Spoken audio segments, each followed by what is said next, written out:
Hello. അങ്ങനെ പിന്നെ ഒരു ഫ്രൈഡേ വന്നെത്തി. ഞാനിന്ന് നിങ്ങൾക്ക് നല്ലൊരു ബീഫ് കറി, നിങ്ങൾ എരിവിൻ്റെ ആൾക്കാരാണെങ്കിൽ ഇഷ്ടപ്പെടുന്ന ഒരു നല്ലൊരു ബീഫ് കറി, ഇത് നെയ്ച്ചോറിന് കഴിക്കുക, ചപ്പാത്തിക്ക് കഴിക്കുക, പൊറോട്ടയ്ക്ക് കഴിക്കുക, എല്ലാത്തിനും മാച്ചാവും. അത്യാവശ്യം എരിവുണ്ട്. അങ്ങനെ എരിവ് ഇഷ്ടമുള്ള ആൾക്ക് നല്ലോണം ഇഷ്ടപ്പെടും. ഞാൻ കാണിച്ചു തരാം എങ്ങനെ ഉണ്ടാക്കാമെന്ന്. പറഞ്ഞുതരാം. ആദ്യം നമുക്ക് ചെറിയ ഉള്ളി ഇത്ര ഒരു 10-20 എടുക്കുക. അതിലൊരു 3-4 വെളുത്തുള്ളി, അത് നമുക്ക് ആദ്യം ഒന്ന് ചതച്ചെടുത്തിട്ട് മാറ്റി വെക്കാം. വല്ലാണ്ട് ഇതാവണ്ട, ഒന്ന് ക്രഷ് ചെയ്താൽ മതി, ഒന്ന് പൾസിലിട്ടെടുത്താൽ മതി.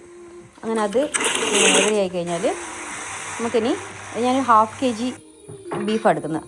ബീഫിലേക്ക് ഇത് ഇട്ട് കൊടുക്കുക.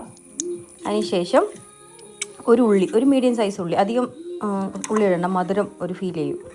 അത് ഒരു 2 പച്ചമുളകും കീറിയിടാം.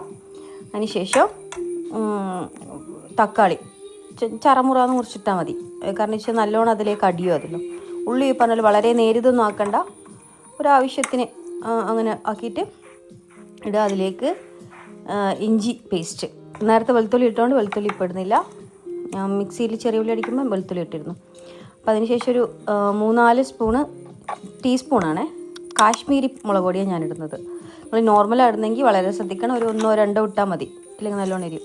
പിന്നെ കുറച്ച് മഞ്ഞൾപ്പൊടിയും, പിന്നെ ഒരു ചെറിയ ടീസ്പൂൺ ജീരകപ്പൊടി, വലിയ ജീരകമാണ് ഇട്ടത്, പിന്നെ ഉപ്പ്, ഇത്രയും മാത്രം നമുക്ക് മസാല മതി. അതിനുശേഷം നമുക്ക് നല്ലോണം ഒന്ന് കസക്കി വിടാം. അതെല്ലാം എല്ലാവരും കൂടി തമ്മിൽ നല്ലോണം ഒന്ന് പരിചയപ്പെടണം. അങ്ങനെ അത് വെച്ചിട്ട് കുറച്ച് നേരം നമുക്ക് കുക്കർ മൂടി വെക്കാം. കുറച്ച് വെള്ളം കുറച്ചൊരു തുള്ളി ഒഴിക്കണം. എത്ര ഒഴിക്കണമെന്ന് ഞാൻ കാണിച്ചു തരാം. അതായത് ജസ്റ്റ് ഒരു 3-4 ടേബിൾ സ്പൂണേ വരുള്ളൂ ശരിക്കും. ഞാനത് ഫുൾ അതിലേക്ക് പോകാൻ വേണ്ടി ആ ഗ്ലൗസ് അടക്കണം മനുഷ്യൻ കരുതാണ്. അത്രയും വെള്ളം ഒഴിക്കാൻ പാടുള്ളൂ, കാരണം ഇതൊരു കുറച്ച് ടൈറ്റായിട്ടുള്ള പോലത്തെ ഒരു കറിയാണ്, ഭയങ്കര ലൂസ് കറിയില്ല. അത് കുറച്ച് നേരം കുക്കർ അവിടെ മൂടി വെക്കാം. ഒരു 20 മിനിറ്റ് കഴിഞ്ഞിട്ടാണ് ഞാനിത് സ്റ്റൗവിൽ വെക്കുന്നത് കേട്ടോ. പെട്ടെന്ന് തന്നെ വെക്കരുത്, തമ്മാമിൽ നല്ലോണം ഒന്ന് കലങ്ങട്ടെ വരും. അതിനുശേഷം ഒരു ഫ്രൈ പാൻ വെക്കുക. ഫ്രൈ പാനിലേക്ക് ആവശ്യത്തിന് വെളിച്ചെണ്ണയാണ് ഉപയോഗിക്കാറുള്ളൂ, ഇതൊന്നും ഉപയോഗിക്കാൻ പാടില്ല, ഓയിലൊന്നും ഉപയോഗിക്കാൻ പാടില്ല.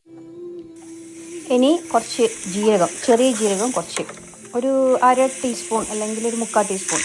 അതിലേക്ക് നമ്മൾ മെയിൻ ക്യാരക്ടർ കറിവേപ്പില നല്ലോണം ഇടാം. ഒരു ഹാൻഡ്ഫുൾ ഓഫ് കറിവേപ്പില ഇടുന്നത്, അതാണ് അതിൻ്റെ മെയിൻ ടേസ്റ്റ്. അതിനുശേഷം നമ്മൾ നേരത്തെ വേവിച്ച് വെച്ച ഈ ബീഫ് കറി എടുത്തിട്ട് ഇതിലേക്ക് ഇടുക. അത് കുറച്ച് നേരം ഒരു 5-10 മിനിറ്റ് നന്നായിട്ട് നമ്മുടെ കൺസിസ്റ്റൻസി എങ്ങനെ നമ്മൾ തീരുമാനിക്കാം. ടൈറ്റ് വേണമെങ്കിൽ ടൈറ്റ് ആക്കാം, കുറച്ച് നേരം കൂടി കുറുകാൻ വെച്ചിട്ട് വെക്കാം. അതല്ല ഒരു ചെറിയ ലൂസ് വേണമെങ്കിൽ കുറച്ച് നേരം ഒന്ന് വെച്ചിട്ട് ഓഫാക്കാം. അങ്ങനെയാണ് ഇത് റെഡിയാക്കുന്നത്. ഭയങ്കര ഈസിയാണ് ഉണ്ടാക്കാൻ, എന്നാൽ നല്ല ടേസ്റ്റുമാണ്. ഒരുവിധം എല്ലാത്തിനും എടുക്കാം. ചോറിനെടുക്കാം, നെയ്ച്ചോറിനെടുക്കാം, ചപ്പാത്തിക്ക് എടുക്കാം, പൊറോട്ടയ്ക്ക് എടുക്കാം, പൂരിക്ക് എടുക്കാം, ഒരുവിധം എല്ലാത്തിനും ചേരും. അപ്പോൾ എല്ലാവരും ഉണ്ടാക്കി നോക്കുക. ഉണ്ടാക്കി നോക്കിയിട്ട് ഫീഡ്ബാക്ക് കമൻറ്റായിട്ട് പറയാൻ പറ്റുമെങ്കിൽ പറയണേ.